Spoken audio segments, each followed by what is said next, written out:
Greetings and welcome everybody to a quick update since the patch notes for 2.7 or Season 4 of Diablo 2 Resurrected have dropped. And we're just quickly going through it.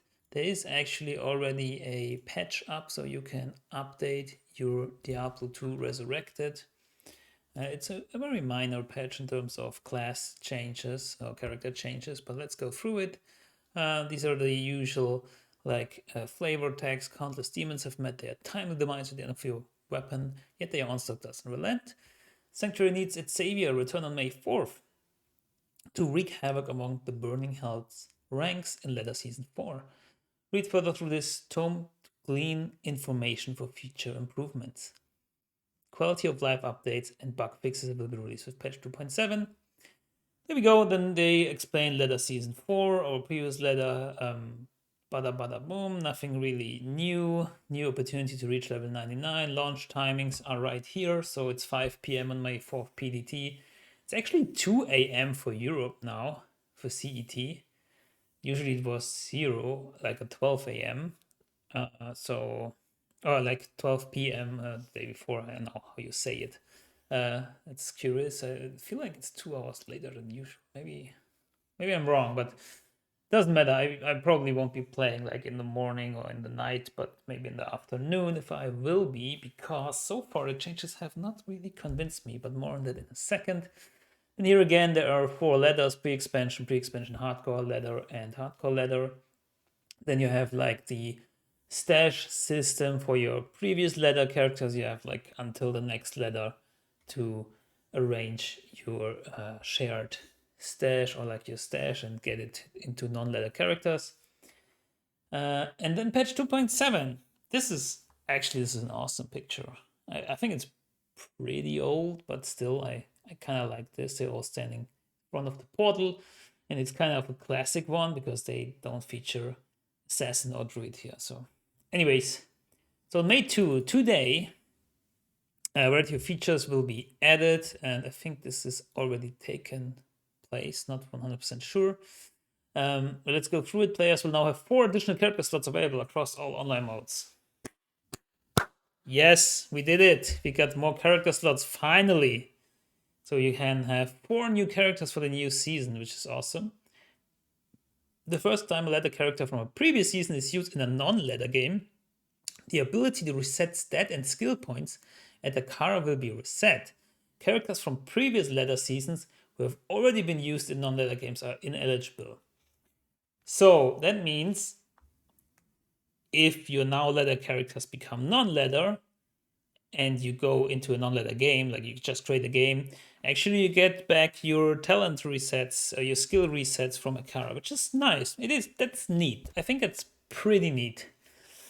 So they're saying we want to encourage players to experiment with their builds. If you have already burned through your Akara respecs while on ladder, then you can do additional respecs for more experimentation after the character becomes a non-ladder character. I think it's pretty neat because you might have more items in non-ladder and then you experiment or want to try out different things. So that's cool. All chat lobbies have been outfitted with an automated system which will remove malicious messages from those conversations. Okay, so maybe more protection against like advertisements from gold sellers or something, or from item sell shops. I'm not sure. Malicious messages. I'm not sure what it means. I mean, I don't know if there are still like bots out there or people that try to send you messages and represent the fake Blizzard employee or something. Maybe that's what it is. So here we go. Quality of life updates and bug fixes. Gameplay. The next hit delay system now only applies to missiles created by casting the same skill. For example, each assassin martial arts charge up skill trigger is treated as a different cast of a skill for next hit delay purposes. That was not. We have revised next hit delay to become an easier concept to grasp while still maintaining its original design goals. This change will alleviate some headaches in multiplayer and smooth the edges of certain character builds. So there are certain abilities that trigger a next hit delay, which means if a certain ability, like for example Claws of Thunder, does damage to a monster, then there's like a 1 second or whatever, it doesn't matter, example 1 second delay where it cannot be damaged by other skills that also have next hit delay.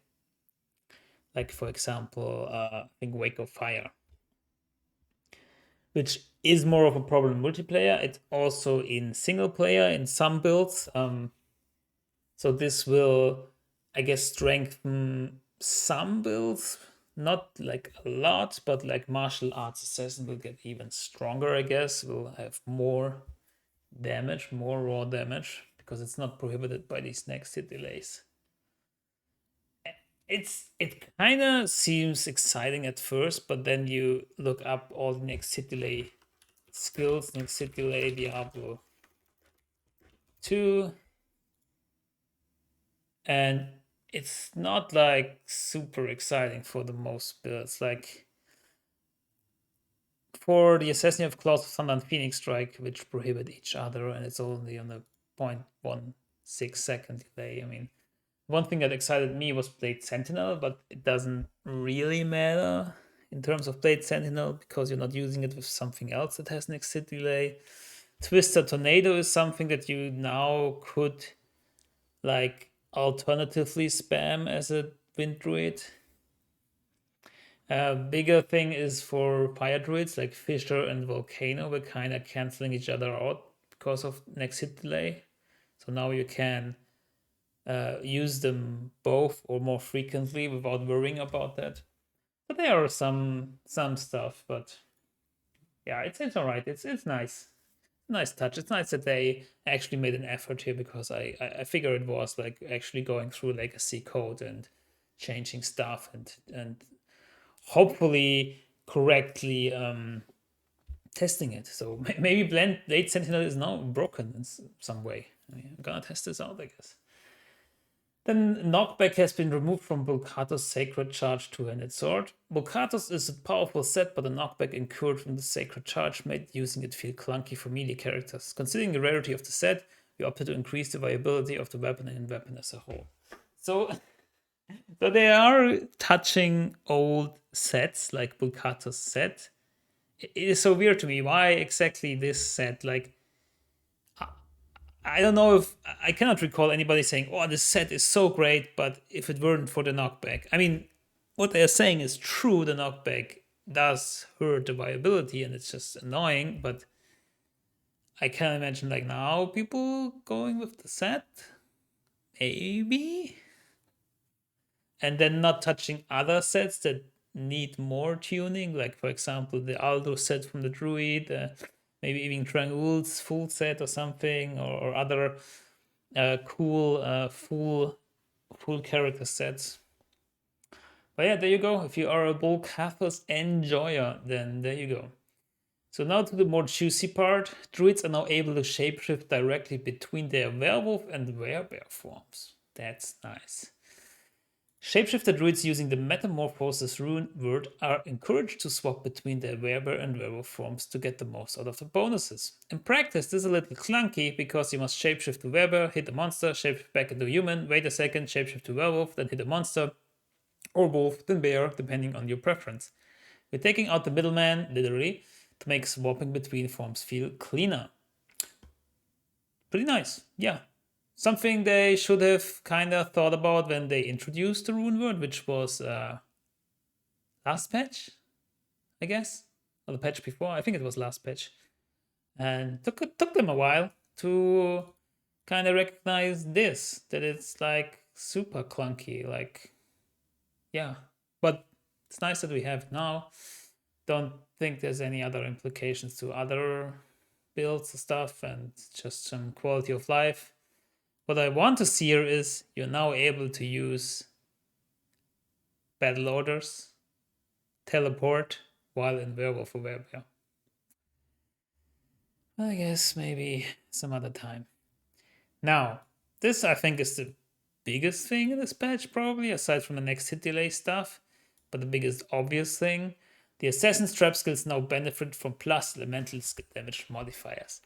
Finally, after 10,000 years, you can actually get plus skill damage. This is actually kind of interesting because now Lightning Trap Assassin is actually stronger. You can use your facets. You can use a Griffin to full extent. But also, Fire Trap Assassin could be kind of viable. Or more viable now. We need to see like what items there are. I guess Ormus Ropes is something to consider even, because 15% more damage is nothing to laugh at. Depends if it's better than +2 to skills or something. Flickering Flame is even better now, and yeah, this is cool. This together with the next hit delay, mostly like helping at martial arts, means like we have even more assassins next season. I think the only thing holding assassins back is kind of Enigma, but you can kind of alleviate it by burst of speed and maybe even more uh, faster run walk speed by hustle or something like that. Then they fixed some issues where Mephisto would drop low level treasure class when terrorized, fix an issue when an assassin dying with martial arts charges active could cause a crash, fix an issue where assassin traps weren't benefiting from resistance reduction offline play, which is interesting. I don't know. It says where, like it happened, but maybe not all the time. So, like for me, when I'm like making videos on offline games, then I don't know, did that happen or not? Is it actually stronger than I thought? But there you go. And then like some general fixes. I will link this patch notes here down below in the description so you can look for yourself. There's nothing really too interesting, I think. Not that I've seen it, at least. You can correct me maybe if I'm wrong. Write me in the comments what do you think about this patch and Letter Season 4 starting already in 2 days. That's crazy. But yeah, it makes sense. No PTR because like, yeah, it's not many changes. Like they probably tested a little bit internally and then they're like, yeah, it's good to go. So not too much here. But yeah, this is it. This is the patch 2.7. I'm not sure. I'm not sure if I'm gonna play. Maybe if an assassin, because I mean I'm assassin main anyways, and I want to see if a fire traps is actually like kind of viable now for end game, because it was kind of lacking in the damage department, and we see. This is nice. It is neat.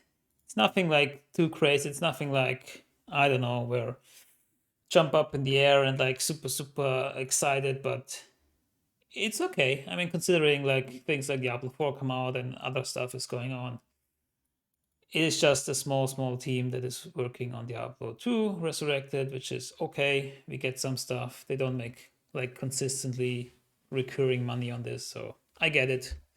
Character slots are very nice, but I can't see them making any big changes anymore in the, at least not in the near future.